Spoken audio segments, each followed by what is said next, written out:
I'm Corbett Wall with DV Auction, here with your feeder flash for Tuesday, March the 21st, where we're coming into this week with strong fundamentals. Everybody excited about the cash markets, but the live cattle futures are kind of an albatross hanging around the market, and we're dragging it along like a ball and chain here.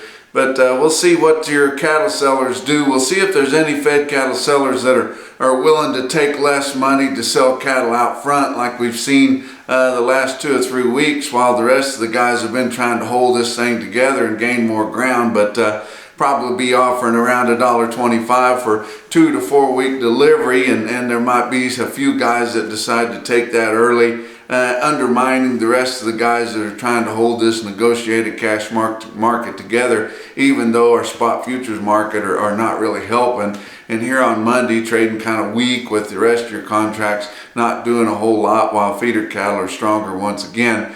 But if somebody from the outside was to come in and look at this and hadn't been paying attention, they see that last week your fat cattle were selling at roughly the same price as feeder cattle were selling. They would think that corn was $6 a bushel or something like that, when really it's just the board and your out front contracts on your board that are holding everything back like that, and your cost of gains are as cheap as they've been as for a long time, and really relatively cheap in the whole scheme of things as far as history goes.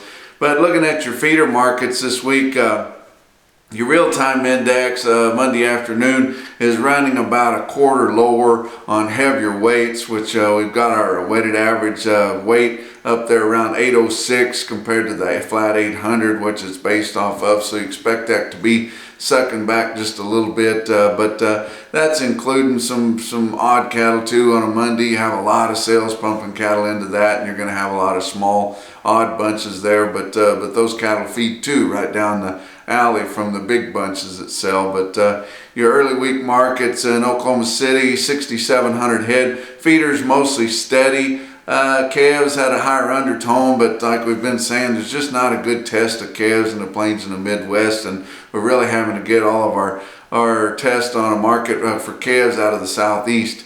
But Joplin Regional Stockyard, 7,000 head on Monday. Feeders are running steady to $3 higher. Light calves, they are getting a few light calves there in Joplin. Missouri is close enough to the Southeast to get some of those calves in there. Steady to $5 higher on some light calves weighing under 500 pounds. But look at an individual quote. Monday morning, Bluegrass Stockyards in Mount Sterling, Kentucky, had a big load at 9:30 in the morning, weighed 808 at 130.50. That's a Bluegrass market in Kentucky, selling a load lot over 130. That's kind of what we've been looking at all spring here. How many load lots of 8-weight cattle we see in the 130s, and now we're seeing it about everywhere. That's your feeder flash for Tuesday.